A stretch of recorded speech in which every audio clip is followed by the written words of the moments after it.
Manjalpur police સ્ટેશનમાં વસ્તી ગણતરી કરનાર કર્મચારી દ્વારા જે ફરિયાદ નોંધાવવામાં આવી હતી તે મામલે પોલીસ વિભાગના અધિકારીએ વધુ માહિતી આપી છે।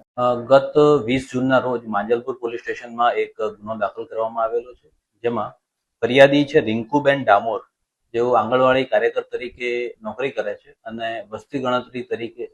ગણતરી કરવાની એમની જવાબદારી એમની નોકરી આપેલી હતી। તે નોકરીના ભાગરૂપે તેઓ દરબાર ચોકડી અને સન સિટી સર્કલની વચ્ચે આવેલા એક ખાનગી દુકાન, જેનું નામ છે ડ્રીમલેન્ડ કોમ્પ્લેક્સ, ત્યાં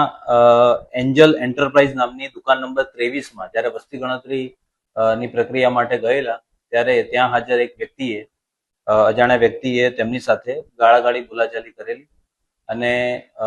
સરકારી કર્મચારીના કામગીરીમાં અડચણ એ રીતની ફરિયાદીએ ફરિયાદ આપતા ભારતીય ન્યાય સંહિતાની કલમ 115(2), 296(b)